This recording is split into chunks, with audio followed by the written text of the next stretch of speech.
안녕하세요. 교리 이야기 21번째 시간입니다. 지난 한 주간도 주님 안에서 평안하셨죠? 네, 저도 평안했습니다. 우리는 지난 시간부터 교회에 대해서 살펴보고 있습니다. 다음 주까지 교회 관련된 내용을 다룬다고 말씀을 드렸어요. 그래서 지난 시간에는 첫 시간으로 교회의 시작, 또 교회의 정의, 교회의 종류에 대해서 우리가 다뤄봤습니다. 울타리를 다룬 셈이에요. 외벽을 다룬 셈이고 이제는 조금 더 안쪽으로 들어와서 이번 시간에는 교회의 속성에 대해서 우리가 좀 살펴볼 예정입니다. 오늘도 힘내시고 졸지 마시고 기운 내시고 잘 따라와 주시면 감사하겠습니다. 제가 기도하고 시작하도록 하겠습니다. 하나님 감사합니다. 오늘도 저희를 배움의 자리에 앉히시니 감사합니다. 배울 수 있는 여건과 환경을 주심도 감사합니다. 하나님, 주신 기회 잘 선용할 수 있도록 도와주시고, 또 주신 기회 최선을 다할 때에 또 이 속에서 저희에게 유익한 저희의 신앙에 참으로 길라잡이가 될 수 있는 내용들을 배우게 하시고, 기억나게 하시고, 깨닫게 하여 주시옵소서. 첫 시간입니다. 마치는 시간까지 전하는 자와 받는 자 모두에게 하나님의 크신 은혜 주시기를 간절히 원하오며 예수님의 이름으로 기도합니다. 아멘. 네, 오늘은 21강입니다. 제목을 한번 읽어볼까요? 너희는 너희를 누구라 하느냐? 교회의 표상, 속성, 표지에 대해서 오늘 살펴볼 예정입니다. 21강으로 들어가기 전에 지난 시간에 함께 살펴봤던 내용들을 다시 한번 좀 요약해보고 지나가는 시간을 가지도록 하겠습니다. 세 가지에 대해서 우리가 살펴봤어요. 첫 번째, 교회의 필요성 및 시작에, 그리고 두 번째, 교회의 정의, 그리고 세 번째, 교회의 종류에 대해서 살펴보았습니다. 자, 교회의 필요성. 왜 교회가 필요할까요? 성도들에게. 그 이유에 대해서 제가 뭐라고 말씀드렸죠? 믿음을 키우고 그리고 그리스도의 장성한 분량에 이르는 그 목표에 이르도록 외부의 도움을 제공하기 위해서 교회가 필요하다 말씀을 드렸습니다. 또 복음을 전하는 역사가 흥왕하도록 교회의 역할이 중요하겠다 말씀을 드렸고요. 어머니와 같은 보살핌을 위해서 교회가 세워졌다 그렇게 말씀을 드렸습니다. 그렇다면 교회의 시작은 어떻게 되었을까요? 일단 계획부터 세워졌겠죠. 계획이 누구에 의해서 세워졌습니까? 하나님에 대해서, 성부 하나님. 자, 그 계획을 이제 계획을 하셨으니까 세우는 과정이 있지 않겠습니까? 누가 그 과정을 담당하셨습니까? 예수 그리스도. 자, 세웠으니 이제는 본격적으로 세워진 교회를 가지고 하나님께서 이제 복음 전도나 복음 전파를 실행하시는 거죠. 그 실행의 작업을 누가 맡으셨을까요? 성령 하나님이 맡으셨다라는 겁니다. 자, 필요성과 시작을 말씀을 드렸고요. 자, 그럼 교회의 정의는 뭐냐? 교회의 정의. 정의가 무엇입니까? 교회는 시대를 초월하는 모든 참 성도들의 공동체를 교회라고 말합니다. 그리고 이것은 그리스도의 죽으심으로 구원받은 모든 사람에게 적용되는 것으로 의미해요. 적용됨을 의미합니다. 교회는요, 경쟁 상대가 아니에요. 네. 성도를 저 교회에 빼앗기면 안 되니까 우리 교회로 데리고 와야 된다? 아니라는 거예요. 아닙니다. 교회는요, 참 성도들의 공동체, 그 모두를 다 아울러서 교회다라고 말한다고 말씀을 드렸어요. 그게 정의예요. 그렇다면 그 교회의 정의 안에 한 네 가지 정도의, 다섯 가지 정도의 구분들이 있다고 설명을 드렸었는데요. 자, 첫 번째가 뭐였냐면 에클레시아로서의 교회입니다. 에클레시아, 뭐뭐의 밖으로 불러내다라는 거잖아요. 교회는요, 세상의 밖으로 불러낸, 하나님이 불러내신 그런 존재가 교회입니다. 그래서 시대, 지역, 민족을 초월해서 하나님께 선택받아서 예수를 믿는 사람들을 총체적으로 가리키는 용어로서의 에클레시아라는 거예요. 역사 속에서 건물과 조직에 있는 유형적 형태의 교회로도 나타났다고 했죠. 그 에클레시아라고 이야기하는 겁니다. 자, 두 번째, 디아코니아. 디아코니아는 무엇입니까? 봉사 섬김이라고 그랬죠. 즉 섬김을 통해서 하나님 나라의 통치를 어디에 보여주는 겁니까? 교인들에게요? 아니요. 세상에 보여주는 거다. 그렇게 이야기를 했어요. 즉 세상에서 교회가 감당해야 할 책임과 사명이 들어있는 말이 디아코니아로서의 교회다라고 말씀드렸습니다. 그리고 세 번째, 코이노니아로서의 교회가 있습니다. 즉 코이노니아는 무엇입니까? 교제예요. 교제. 코이노니아 교제. 즉 그리스도 안에서 나누는 거예요. 너와 내가 삶을 나누고 또한 마음과 생각을 나누는 것. 그 나눔. 동시에 예수 그리스도를 통해 하나님 나라에 참여하는 것. 그것이 코이노니아라고 말씀을 드렸습니다. 이 코이노니아로서의 교회는요, 두 가지로 또 분류할 수 있겠는데, 수직적인 교회와 수직과 수평적인 교회로 우리가 구분할 수 있겠다 말씀을 드렸었어요. 수직적인 교회는 무엇입니까? 예수 그리스도의 은혜를 함께 나누는 것이 수직적인 교제다. 그러니까 예수의 은혜, 하나님의 은혜, 성령의 역사를 나누는 것이 수직적인 교제예요. 그럼 수평적인 교제는 무엇일까요? 성도들 간에 사랑의 교제를 나누는 것이 수평적인 교제다 말씀을 드렸습니다. 그러면서 네 번째로 마르투냐로서의 교회를 얘기했어요. 즉 복음 증거, 사명을 감당하는 교회로서의 역할을 말씀을 드렸습니다. 예. 살아있는 교회들의 특성들이 있어요. 살아있는 교회 특성들이 있다고 말씀드렸는데요.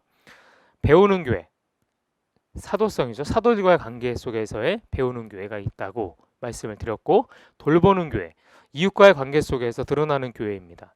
그리고 예배하는 교회, 하나님과의 관계 속에서 드러나는 교회예요. 그리고 전도하는 교회, 세상과의 관계 속에서 드러나는 교회입니다. 살아있는 교회의 특성들이에요. 배우고, 돌보고, 예배하고, 전도하는 교회가 살아있는 교회다 말씀을 드렸어요. 마지막으로 교회 종류에 대해서 우리가 살펴봤습니다. 교회 종류에는 보이는 교회와 보이지 않는 교회, 즉 유형적인 교회와 무형적인 교회가 있다 말씀을 드렸습니다.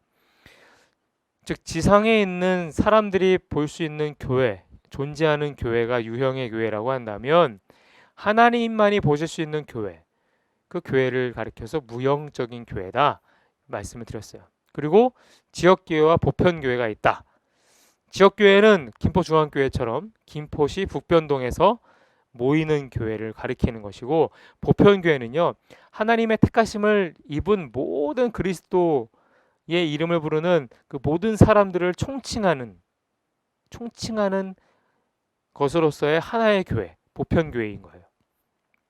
자, 그리고 제도적 교회와 유기적 교회를 말씀드렸어요. 제도적 교회는 무엇입니까? 직분을 중심으로 제도적으로 짜여져 있는 교회를 가리키는 거예요. 유기적인 교회는 무엇일까요? 그리스도의 몸으로서 각자 은사를 따라 섬기는 교회가 유기적인 교회다. 즉 우리가 속한 교회, 김포중앙교회는요 조직적이면서 유기적인 교회인 거예요. 예. 모두를 다 가지고 있지 않습니까? 예. 그래서 조직적이면서 유기적인 교회다 제가 말씀을 드렸습니다. 그리고 지상교회와 천상의 교회를 말씀을 드렸어요. 뭐 이거는 굳이 설명 안 해도 아시겠죠? 그리고 마지막으로 전투하는 교회와 승리한 교회를 말씀을 드렸습니다. 네, 그렇게 지난주에 우리가 이런 내용들을 다뤄봤습니다. 자, 이제부터 21강을 본격적으로 시작하도록 하겠습니다. 일상에서 교리로 페이지 231페이지에 보면 읽을 거리들이 나와요. 읽을 거리. 제가 읽어가면서 또 필요한 것은 설명드리겠습니다. 전통적으로 교회는 하나님의 백성, 세상에서 부름받은 거룩한 공동체라고 정의되어 왔다. 교회를 어머니의 품으로 이해하여 성도들을 세상에서 지키고 양육하는 곳으로 설명하는 중세기적 전통과 맞닿아 있다고도 볼 수 있다. 이러한 교회의 정의는 옳다고 할 수 있지만 한편으로 지상교회의 소명에 대해 너무 소극적으로 접근했다는 평가도 있다. 즉 이러한 정의는 지상교회의 명확한 본질과 소명을 흐리게 하는 경향이 없지 않다라는 것이다. 그래서 대부분의 교회가 세상을 향한 뚜렷한 비전을 가지고 있지 못할 뿐 아니라 성도들이 교회 안과 밖에서 구체적으로 무엇을 해야 하는지 알지 못하고 있다. 특히 교회에서 성도들을 세상에서 소명받은 자, 세상으로 보냄을 받은 자로 훈련시키지 못하는 경향은 너무나 안타까운 일이다. 교회는 정말로 세상에 보냄을 받았는가? 보냄을 받은 것은 소수의 사역자들로서 그저 사도들의 가르침과 증거를 계승하여 가르치는 것이 아닌가? 아니면 전 교회의 모든 구성원이 사도들의 증거와 사역의 기초 위에 있는 것인가? 물론 사도들의 독특한 위치는 절대로 반복되지 않는다. 교회는 사도들의 사역을 계승한 것으로 볼 수 있다. 즉 결론부터 내린다면 예수님은 사도들을 세상에 보내시고 그 사도들의 터 위에 그의 교회를 세우셨다. 그러므로 교회에 속한 모든 성도들은 사도들의 사역을 계승한다. 따라서 교회를 정의하고 교회를 설명하는 수많은 교리적인 내용들이 있지만 그 내용을 뒷받침하고 그 내용의 근거가 되는 것은 바로 교회의 사도성이라는 것을 꼭 이해해야 한다. 자, 오카는 목사님의 평신도를 깨운다라는 책 중에 이런 내용이 나옵니다. 평신도가 깨어나기 위해서는 지상교회의 정의를 다시 써야 할 것이다. 지상교회는 세상으로부터 부름받은 특권만 가진 것이 아니다. 세상으로 보냄받은 소명을 함께 가지고 있다. 천상의 교회라면 세상으로 보냄을 받을 필요가 없고 세상에 나가 복음을 전할 이유가 없을 것이다. 그러나 우리가 목회하는 교회는 지상에 남아있는 교회이다. 특권과 함께 소명을 자신의 신앙으로 고백할 수 있어야 한다. 그래서 특권만을 알고 소명을 모르는 절름발이 교회를 만들지 말아야 한다. 당신은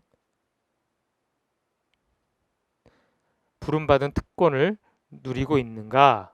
그렇다면 보냄받은 소명에 순종해야 한다. 예, 이해가 되시죠? 네, 그냥 가볍게 읽는 겁니다. 뭐 이렇게 자세하게 설명이 요구되거나 그런 거 아니에요. 자, PPT 한번 보세요. 자, 교회란 택자들의 모임이라는 거예요. 구별된 곳이다. 초대교회가 가지고 있었던 교회의 정의는 교회의 사도성입니다. 네, 사도성.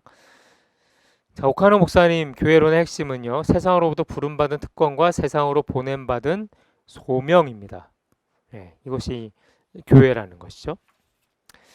자, 중심 성경 구절을 함께 읽어보겠습니다. 나는 선한 목자라. 나는 내 양을 알고 양도 나를 아는 것이 아버지께서 나를 아시고 내가 아버지를 아는 것 같으니 나는 양을 위하여 목숨을 버리노라.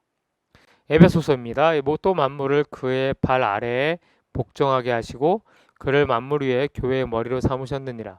교회는 그의 몸이니 만물 안에서 만물을 충만케 하시는 이의 충만함이니라. 자, 골로새서 말씀입니다. 그는 몸인 교회의 머리이시라. 그가 근본이시요 죽은 자들 가운데서 먼저 나신 이시니 이는 친히 만물을 으뜸이 되려 하시며 아버지께서는 모든 충만으로 예수 안에 거하게 하시고 그의 십자가의 피로 화평을 이루사 만물 곧 땅에 있는 것들이나 하늘에 있는 것들이 그로 말미암아 기뻐와 말미암아 자기와 화목하게 되기를 기뻐하심이라. 아멘. 네, 핵심 목표입니다. 교회를 묘사하는 비유들을 이해한다. 첫 번째 목표고요. 두 번째는요, 교회의 중요한 속성을 이해한다. 세 번째는요, 주님이 세우신 교회를 사랑하고 건강하게 세워가기로 결단한다. 네, 오늘의 핵심 목표입니다. 자, 배울 내용입니다. 배울 내용은 오늘 총 3가지인데요. 교회의 표상, 교회를 묘사하는 비유들이라고 이해하시면 되고요. 두 번째로 교회의 속성입니다. 초대교회와 교부시대입니다. 그리고 교회의 표지, 참된 교회란 종교개혁 시대에서 그 교회의 표지를 오늘 다뤄볼 예정입니다. 자, 이제 페이지 232페이지에 교리와 함께 걷기를 들어가도록 하겠습니다. 자, 첫 번째, 교회의 표상, 교회를 묘사하는 비유들입니다. 자, 먼저 222페이지와 232페이지와 233페이지를 그 설명을 읽겠습니다. 교회는 하나님의 백성이다. 성경은 하나님의 백성인 교회를 묘사하는 여러 가지 이미지들을 보여준다. 우선 성부 하나님과 관련해서는 가족으로, 성자 하나님과 관련해서는 신부로, 성령 하나님과 관련해서는 성령의 전으로 묘사하고 있는데, 이 모든 것을 포괄할 수 있는 이미지는 예수 그리스도를 머리로 하는 몸이라고 할 수 있다. 성경은 특별히 예수 그리스도는요, 비유로서 하나님의 나라를, 복음을 설명하셨습니다. 성경도 비유로서 교회에 대해서 설명을 하고 있어요. 예. 토탈적으로는 예수 그리스도를 머리로 하는 몸이라고 할 수 있는데, 하나님과 관련해서는 가족이고, 그죠? 성자 하나님과의 관련해서는 신부이고, 그리고 성령 하나님과의 관련해서는 성령의 전으로 이미지화 되고 있다라는 거예요. 예. 자, 첫 번째 자, 교회는 그리스도의 몸이다. 예, 몸입니다. 233쪽 우리 설명을 읽도록 하겠습니다. 교회가 그리스도의 몸이라는 것은 예수 그리스도가 교회의 머리가 되신다는 뜻이다. 즉 교회가 그리스도에 연합되어 생명력을 가지고 있으며 다양한 지체를 가지고 있다는 것이다. 그러므로 예수님과 완전히 연합된 교회는 자신의 모습을 통해 세상 사람들에게 예수님을 보여주어야 한다. 자, 교회는 그리스도의 몸, 즉 교회의 생명의 유무에 관련한 아주 중요한 기준입니다. 교회는 그리스도의 영적인 몸이에요. 예수 십자가를 통해서 구속된 하나님의 백성이 성령 안에서 한 몸이 된 겁니다. 즉 교회가 그리스도의 몸인 까닭이에요. 그리스도의 구원, 그 구원의 사건을 통해서 하나님의 백성된 이들이 성령 안에서 함께 모여서 성령 안에서 한 몸이 되는 것, 그게 교회가 그리스도의 몸인 까닭인 거예요. 성령은 각 개인 안에 내주하시지만 어디에도 계십니까? 공동체 안에도 계신다라는 거예요. 그리스도의 십자가 사건을 통하여 한 몸, 즉 교회가 그리스도의 영적인 몸이 되었고 성령으로 세례받음으로써 교회 공동체 안으로 들어가게 되는 거예요. 그렇기에 교회 공동체는요, 일종의 무엇입니까? 유기체라고 말씀드릴 수 있어요. 유기체라는 겁니다. 자, 에베소서 1장 함께 읽겠습니다. 또 만물을 그의 발 아래에 복종하게 하시고 그를 만물 위에 교회의 머리로 삼으셨느니라. 교회는 그의 몸이니. 에베소서 4장입니다. 그래서 온몸이 각 마디를 통하여 도움을 받음으로 연결되고 결합되어 각 지체의 분량대로 역사하여 그 몸을 자라게 하며 사랑 안에서 스스로 세우느니라. 네. 자, 그럼 가의 1번 예수님이 머리 되신 공동체입니다. 자, 그리스도는 교회의 통치자, 대표, 머리이실 뿐 아니라 온 세상의 근원이 되신다. 예수께서 다메섹 도상에서 사울을 만나시죠. 바울 되기 전에 사울이죠. 다메섹에는 그리스도인들을 살기등등한 모습으로 잡으려고 가던 중에 예수를 만나게 됩니다. 만났을 때 예수께서 뭐라고 말씀하시죠? 사울아, 사울아, 왜 나를 핍박하느냐? 라고 말씀하십니다. 그럼으로써 주님과 교회와의 실제적인 연합을 드러내신 거예요. 그리스도인들을 잡으러 가는 건데 주님은요, 나를 핍박한다 말씀하시는 거예요. 교회를 핍박하는 건데 예수를 핍박하는 것과 다름이 없다 말씀하시는 겁니다. 두 번째, 몸으로서 교회의 다양성입니다. 그리스도가 교회의 머리 되심으로 그는 교회의 주인이시다. 그는 교회의 통치자이시다. 교회의 대표가 되신다. 그리스도는 교회의 머리이실 뿐 아니라 온 세상의 근원이 되신다. 자, 온몸의 각 마디와 각 부분이 있듯이, 그리고 그 각 마디를 통해서 각 부분이 서로 연결되고 힘이 모여서 각 지체가 가지고 있는 재능과 특징과 다양성대로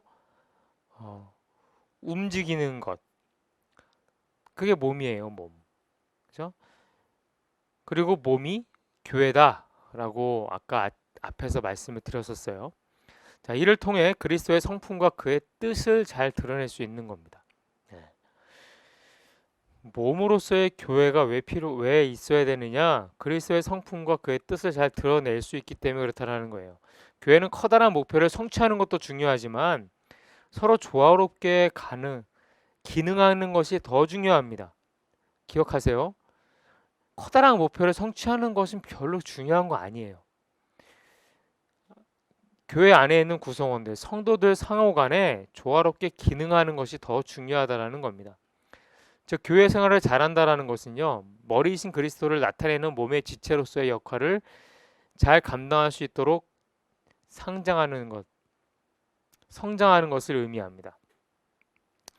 자, 교회에서 교훈을 받고 교육받는 이유는 무엇일까요? 여러분들은 왜 이 수업을 듣고 있고 구약 성경대학을 듣고 계십니까? 각각의 은사를 교회에서 잘 드러내서 교회를 튼튼히 세우기 위함 아니겠습니까? 예, 맞죠? 자, 골로새서 말씀을 한번 읽어볼까요? 그는 몸인 교회의 머리시라. 그가 근본이시요 죽은 자들 가운데서 먼저 나신 이시니 이는 친히 만물의 으뜸이 되려 하심이요 아버지께서는 모든 충만으로 예수 안에 거하게 하시고 그의 십자가의 피로 화평을 이루사 만물 곧 땅에 있는 것들이나 하늘에 있는 것들이 그로 말미암아 자기와 화목하게 되기를 기뻐하심이라. 아멘. 자, 두 번째는요. 교회는 하나님의 무엇입니까? 성전이다. 성전이다. 233페이지 설명을 읽어볼게요. 중간 아랫부분에 있습니다. 교회는 성령께서 운행하시고 다스리시는 공동체이며 하나님의 거룩한 임재가 있는 곳이다. 물론 교회를 구성하고 있는 우리 그리스도인들이 완전하지 못하기 때문에 교회 역시 완전히 거룩할 수는 없다. 그러나 성령의 도우심을 통하여 온전함으로 나아가야 한다. 자, PPT 보세요. 자, 교회는 성령께서 운행하시고 다스리시는 공동체입니다. 그렇기 때문에 하나님의 거룩한 임재가 있는 곳이죠. 예, 우리가 다 아는 내용이고 또 사실입니다. 지난 시간에 교회에 대한 설명 혹시 기억나십니까? 좀 전에 아까 전에 요약할 때도 말씀드렸는데 자, 유형 교회, 보이는 교회와 보이지 않는 교회가 있다 말씀을 드렸잖아요. 동일한 맥락인데요.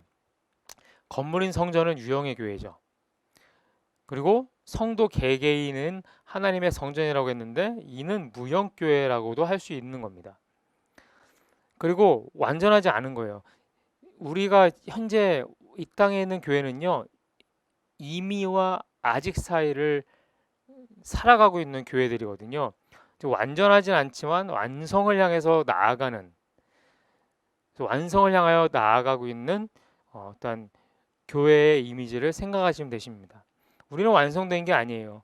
만들어가는 겁니다. 그래서 교회 중에 미숙한 교회들도 있고 또 문제가 되는 교회들도 있는 거예요. 예, 완성을 향해 우리는 계속해서 어렵지만 계속해서 끝까지 걸어가야 되는 겁니다. 자, 고린도전서 3장을 함께 읽습니다.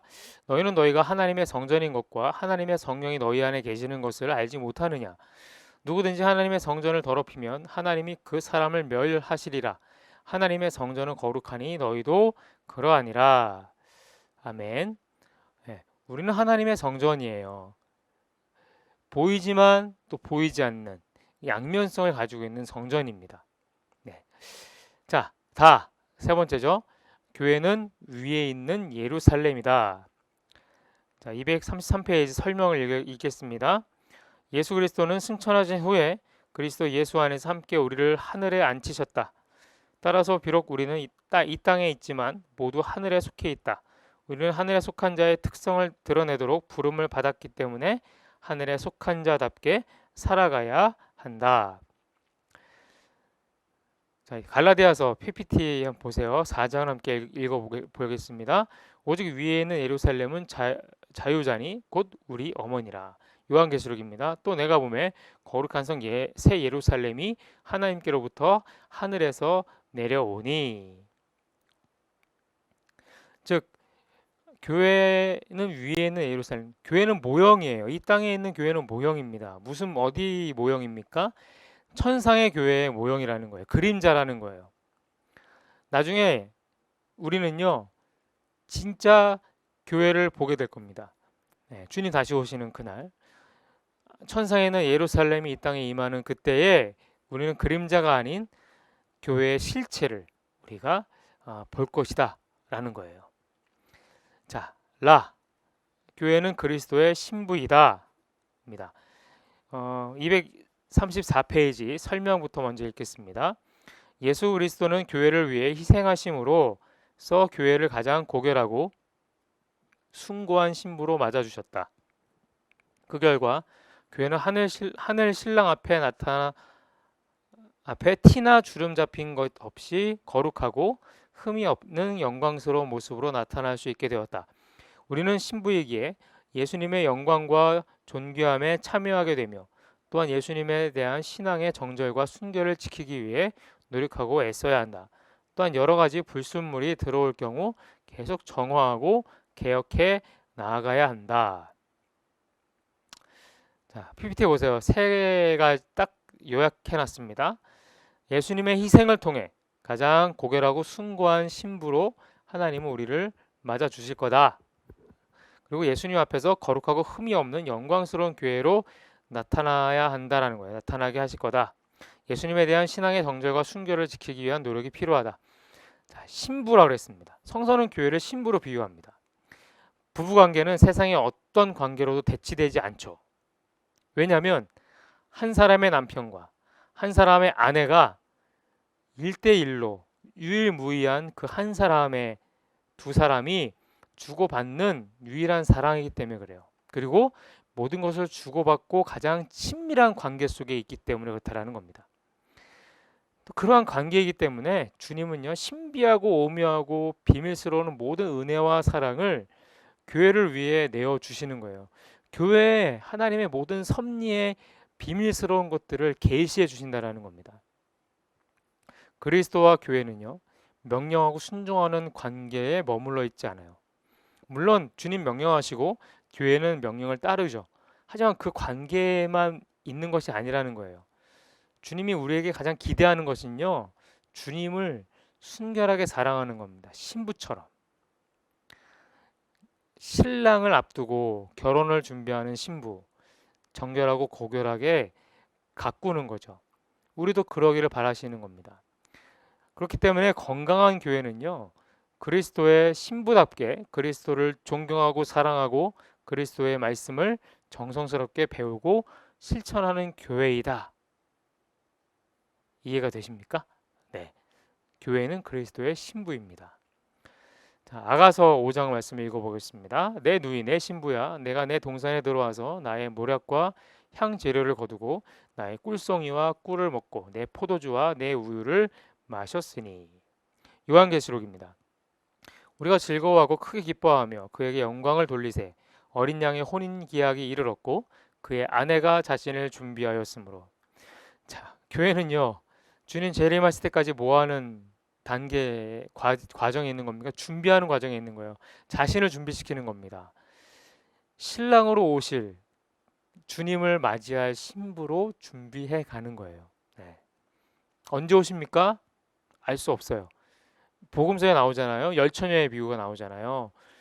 다섯 처녀는 지혜로워서 등불을 준비했는데 다섯 처녀는 어리석게 졸고 있는 겁니다. 근데 갑자기 새벽녘에 신랑이 당도한 겁니다.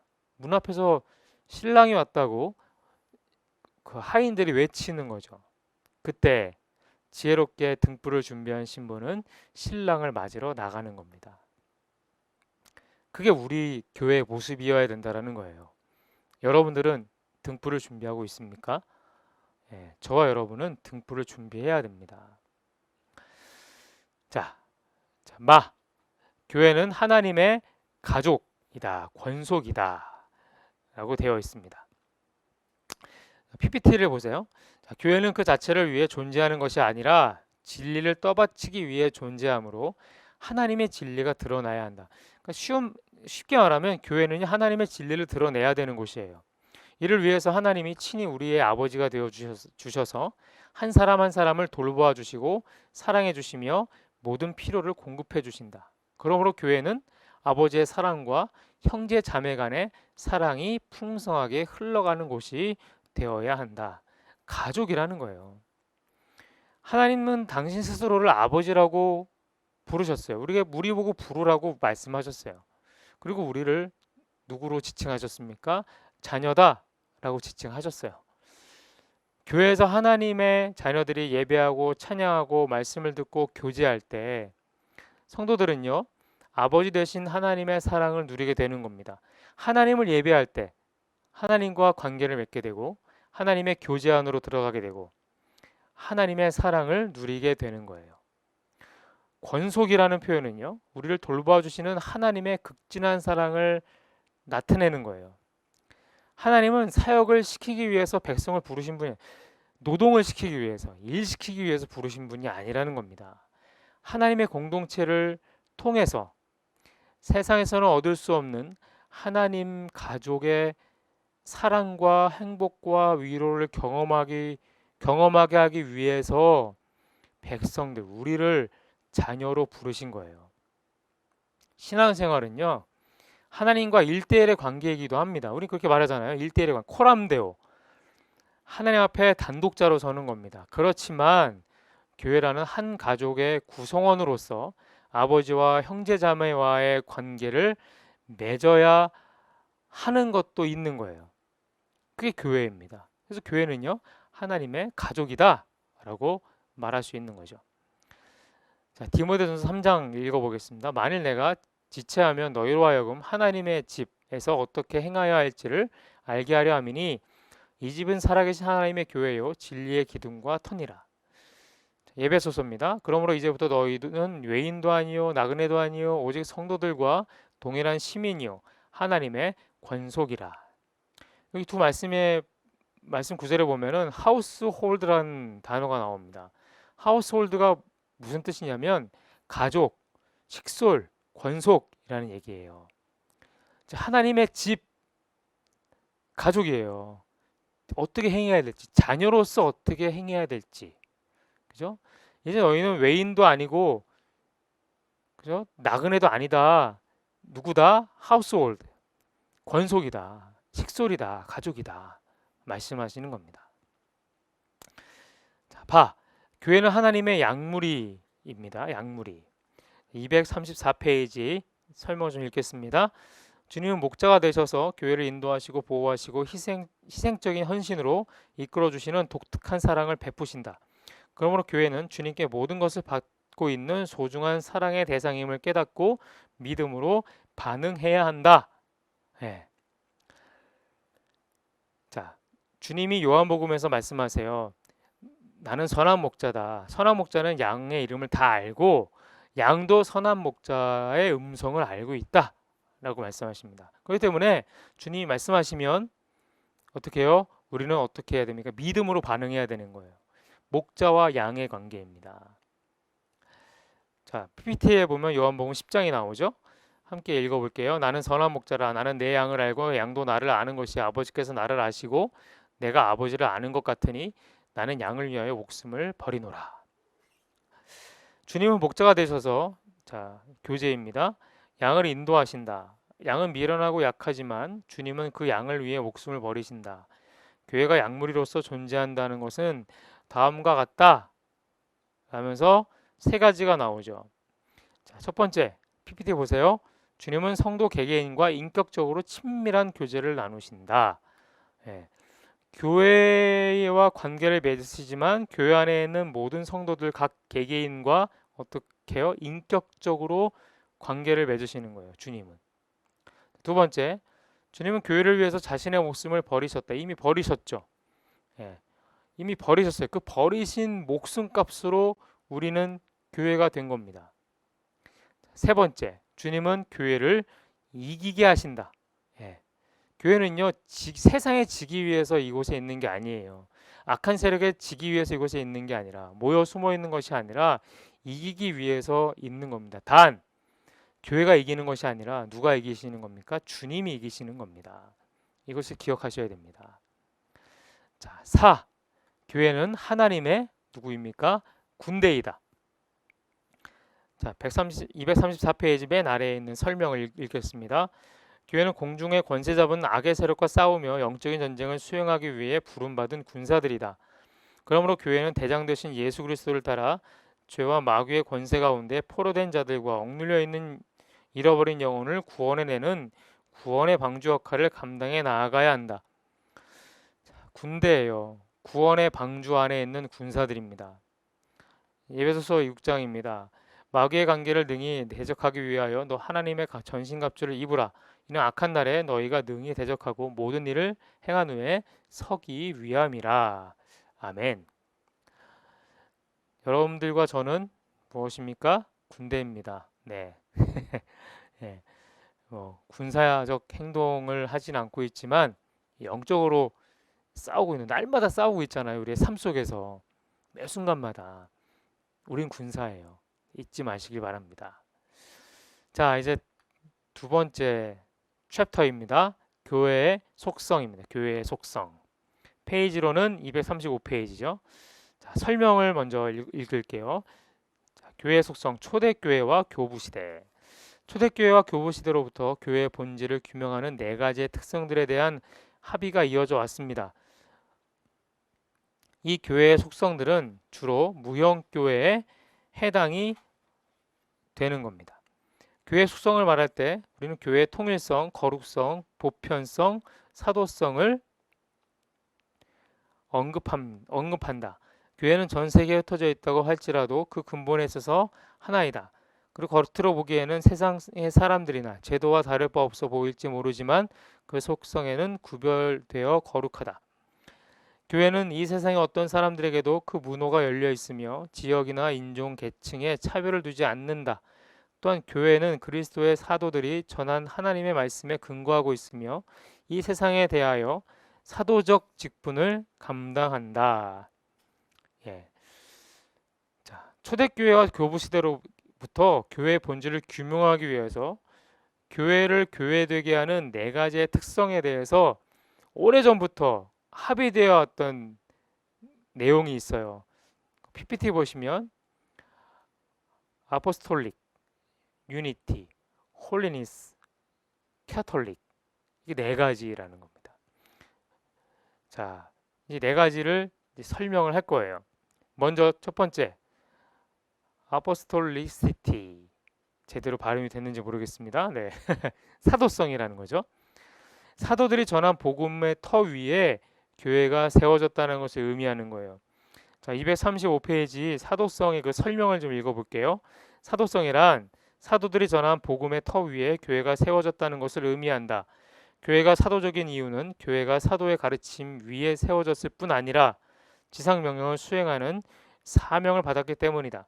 주님은 교회의 사명, 즉 복음을 전달하고 가르치는 사명이 그리스도인을 통하여 계속되기를 기대하신다. 즉 사도성이 계승이 되는 거예요. 사도는요, 이미 12사도와 또 그 외에 바울 사도, 몇몇 사도들로 끝났어요. 사도는 더 이상 세워지지 않습니다. 그러나 사도들이 했던 그 사역은 어떻게 해요? 지금까지 계승되어서 우리를 통해서도 계속 이어지고 있는 거예요. 자, 교회가 사도적인 이유, PPT에 나오죠.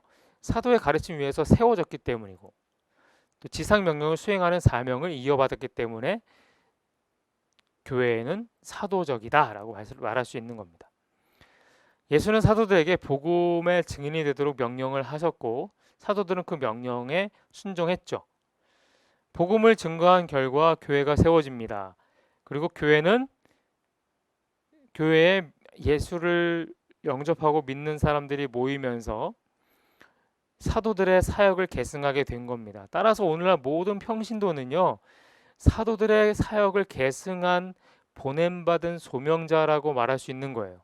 사도들은 아니지만 사역을 계승하는 사도적 어떤 존재들이라는 거죠. 그렇기에 현대교회는요, 사도성을 가진다라고 말할 수 있다라는 거예요. 자, 두 번째, 유니티, 통일성입니다.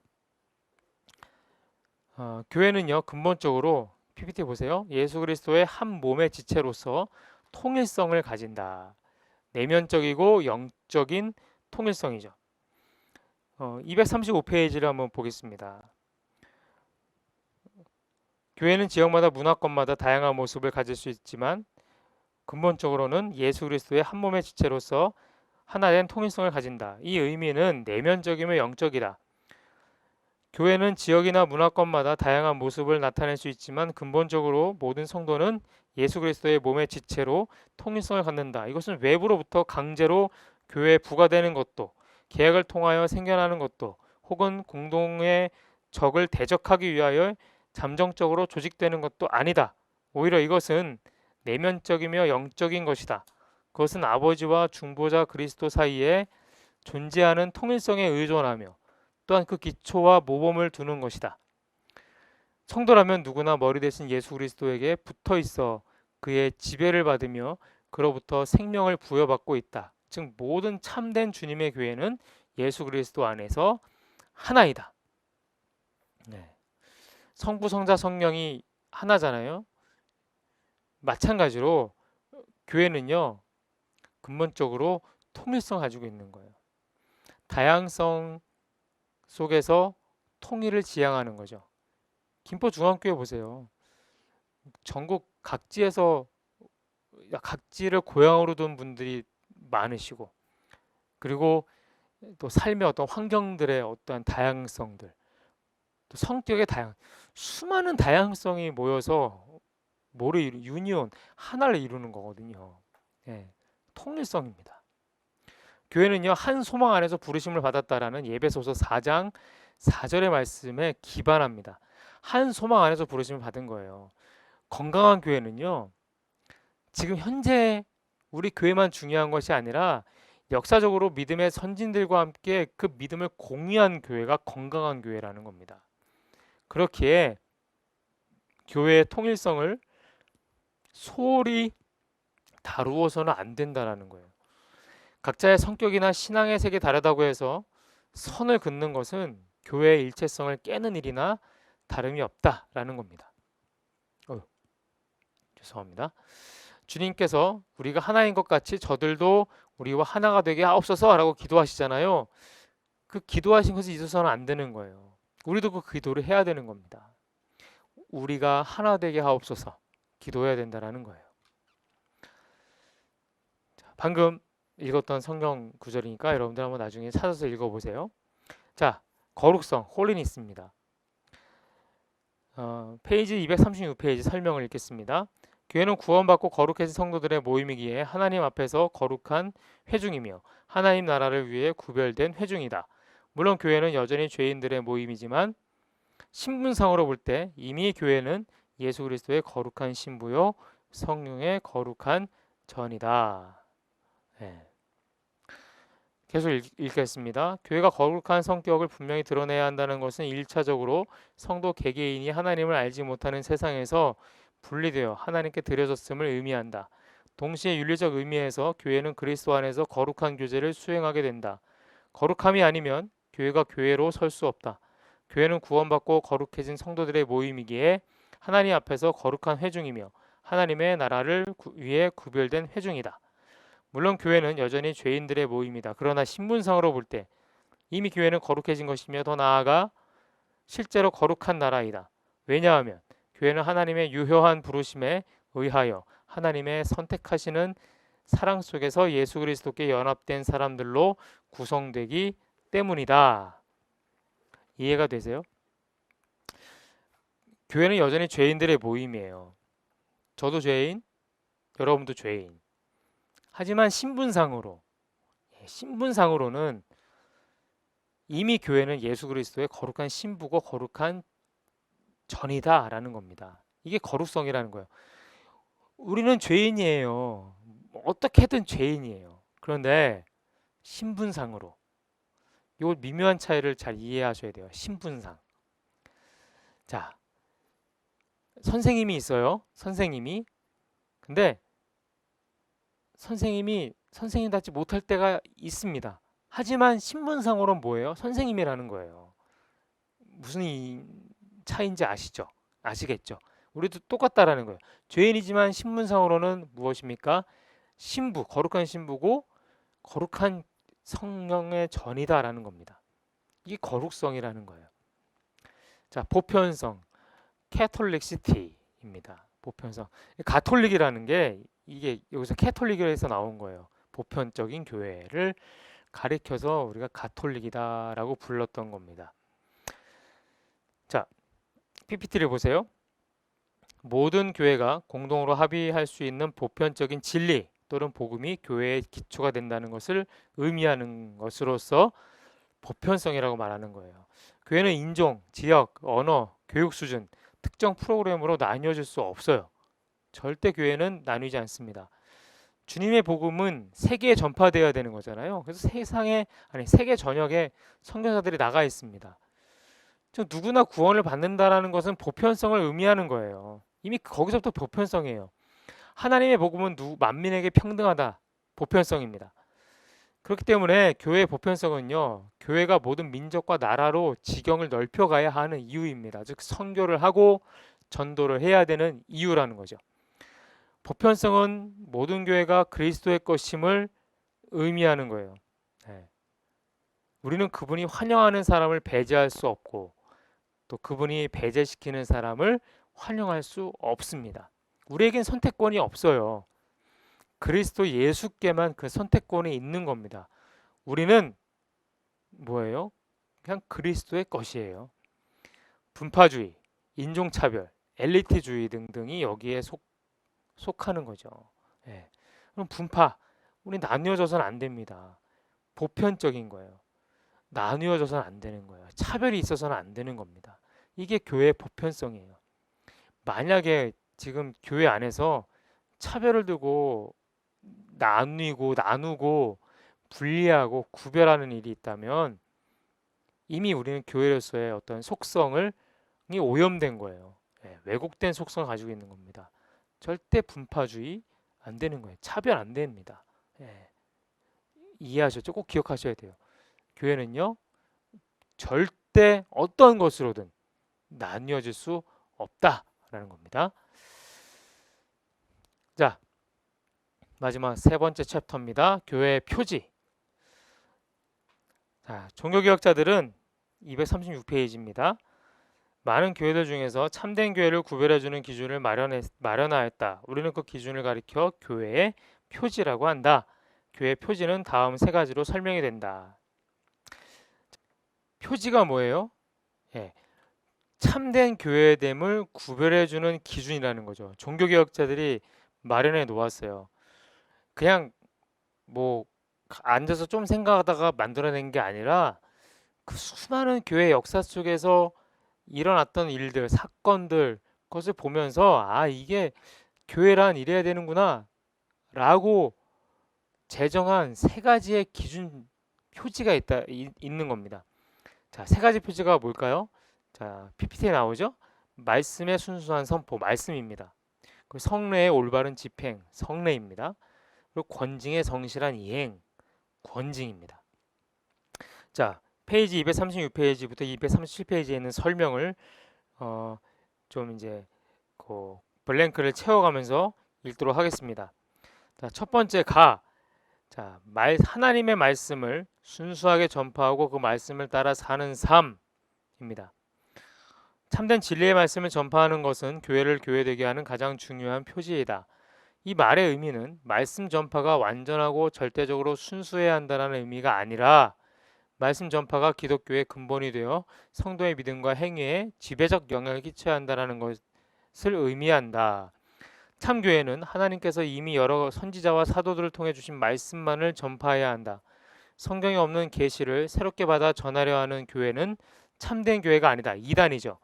역사적인 전통이나 학설들을 교리에 섞어 전파하려는 교회도 참된 교회가 아니다.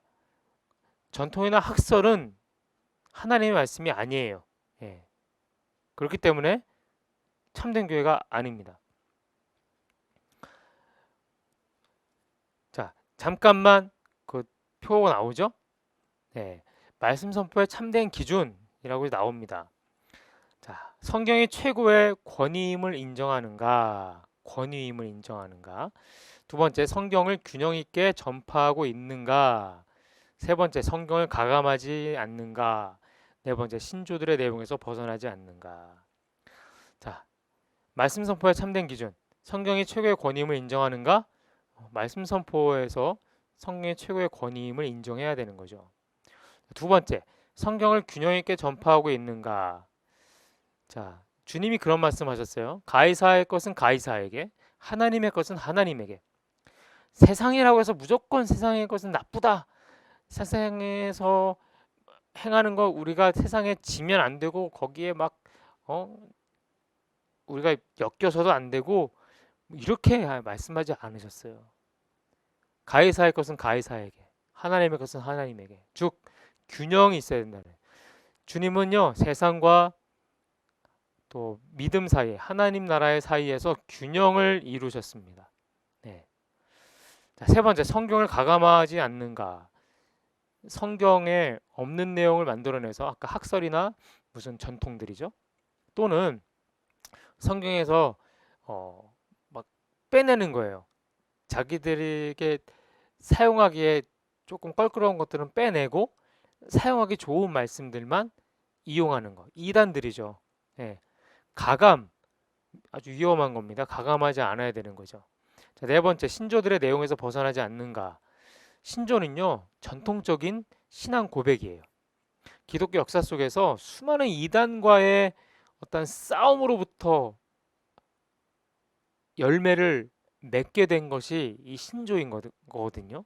그렇기 때문에 신앙의 고백의 결정체라는 겁니다. 그렇기에 이 신조는요 우리가 반드시 보면서 그 내용에서 벗어나는지 벗어나지 않는지를 살펴야 돼요. 사도신경이 바로 그 신조 중에 하나입니다. 우리가 매 주일마다 사도신경을 외우면서 기도하지 않습니까? 그냥 따라서 그냥 웅얼웅얼 의식의 흐름에 따라서 가는 게 아니라 사도신경을 기도하면서 내가 그 내용에서 벗어나진 않았는지를 살펴야 되는 거예요. 이해가 되시죠? 자, 말씀에 근거한 성례의 바른 집행. 자, 성례는요 세례와 성찬이에요. 230페이지 설명을 읽겠습니다.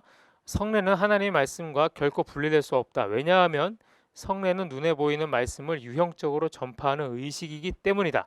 그러므로 성례전은 신적 제도에 따라서 합법적 성직자들이 성도들과 그의 자손들에게만 집행해야 한다. 자, 중요한 말이 나와요. 성례는 눈에 보이는 말씀을 유형적으로 전파하는 의식이기 때문이다. 자, 말씀을 어떻게 해요? 가시적으로 보여주는 것이 성례라는 거예요. 그래서 신적 제도에 따라서 합법적으로 교회 안에서 성직자와 성도 사이에서 이루어져야 되는 것이 성례라는 겁니다. 이해가 되시죠? 예. 지금은 사실 반쪽만 하고 있죠. 성찬은 못 하고 있습니다. 이게 잔을 나누고 떡을 나눠야 되는 거기 때문에 우리가 지금 접촉해서는 안 되는 시대를 살아가잖아요. 그래서 그래도 세례는 우리가 베풀고 있어요. 네, 참 감사한 일이죠. 네.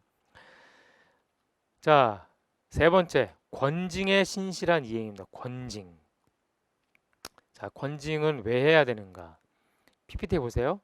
교리의 순수성을 유지하며 성례의 거룩성을 보호하는데 필요한 것이 권징입니다. 자, 신실한 권징은요. 교리의 순수성을 유지하고 성례의 거룩성을 보호하는 데 본질적인 역할을 둬요. 사실 오늘날 교회가 안고 있는 문제들 가운데 핵심적인 것들 한 가지는요. 권징이 제대로 이루어지는 교회가 없어요. 신실한 권징의 부재인 거죠. 공동체 안에서 불의한 일들이 자행되는 것을 뻔히 보면서도 권징을 실시하지 못하는 사례들이 교회 안에서 허다하게 일어나고 있습니다. 이는 실로 교회의 순수성에 적신호가 켜졌다고 해도 과언이 아닌 현상인 거죠.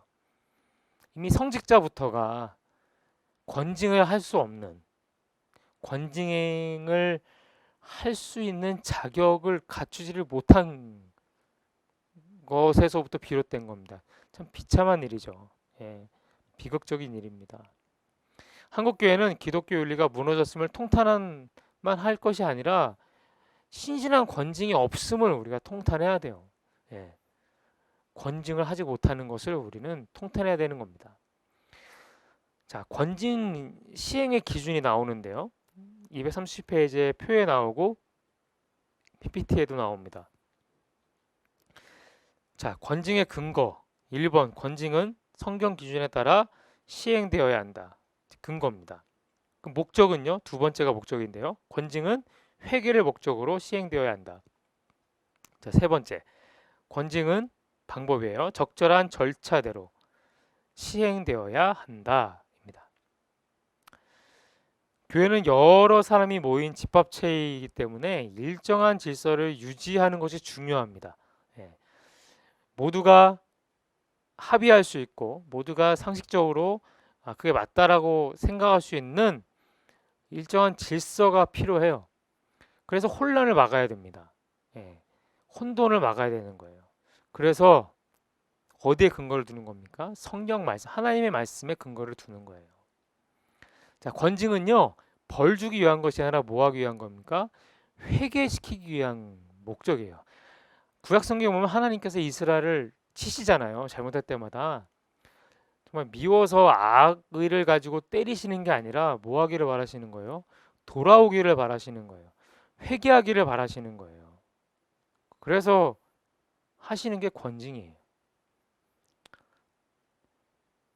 자, 세 번째, 적절한 절차대로 시행해야 된다는 겁니다. 즉 교회는요, 권면하고 덕을 세우기 위해서 조직과 제도와 규범들을 만들죠. 즉 예배 형식과 절차, 믿음의 표준이 될 만한 신앙 고백이나 신조나 권징이나 교육 또는 봉사를 담당할 직분자의 수, 그 임무와 자격들을 제정하는 거예요. 이 모든 것들이 다 뭐예요? 절차를 위한 거예요. 그래서 권징을 실시할 때는요, 세심한 주의가 필요합니다.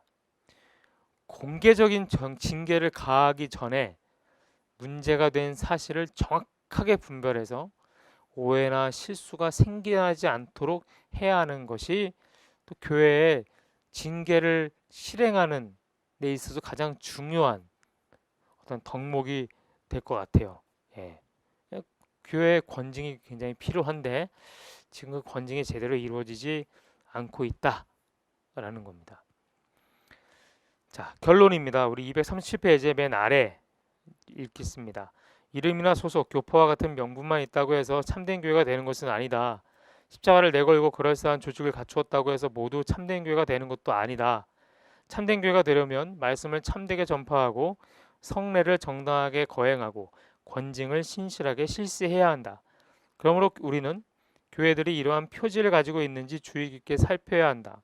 그리고 이러한 표지를 분명히 드러내기 위한 연구와 노력을 쉬지 않고 이어가야 한다. 이로써 교회의 주인 되시고 목자장 되신 그리스도가 교회를 향해 품으신 사랑의 비전에 함께 협력할 수 있게 될 것이다 라고 되어 있습니다. 참 교회가 되려면 교회 속성, 성례를 정당하게 거행하고 권징을 신실하게 실시하고 이것이 중요한 거죠. 하나님이 하시는 그 일을 위임받은 거예요. 교회는요. 그렇기 때문에 이것들이 필요한 겁니다. 자, 이제 교리와 함께 살기. 걸었으니까 살아야 되겠죠. 이 부분을 여러분들이 읽어가시면서 이번 강의의 내용을 좀 정리하시면 좋겠습니다. 복잡하지 않아요. 강의의 내용이. 그래서 한번 교리와 함께 살기를 쭉 읽어보시면 정리가 될 거라 믿어 의심치 않습니다. 네. 그러면 제가 기도하고 모든 강의를 마치도록 하겠습니다. 기도하겠습니다. 하나님 감사합니다. 오늘도 저희에게 귀한 것 가르쳐 주시니 감사합니다. 하나님 교회 표상을 살펴봤습니다. 또 교회의 속성을 우리가 보았습니다. 그리고 교회의 참된 교회의 기준이 되는 표지를 우리가 살펴보았습니다. 하나님, 우리가 참된 교회인지 날마다 날마다 살피는 우리가 되게 하여 주시옵소서. 하나님, 하나님 앞에 거룩하고 신실한 교회가 되기를 원합니다. 마지막 날을 준비하는 신부로서 신랑을 기다리는 그러한 교회 되기를 원합니다. 하나님, 우리 교회의 모든 성도들이 하나님 안에서 거룩한 신부로 하나님 받으실 만한 온전한 교회로 성장해 갈 수 있도록 인도하여 주옵소서. 예수님의 이름으로 기도합니다. 아멘. 수고하셨습니다.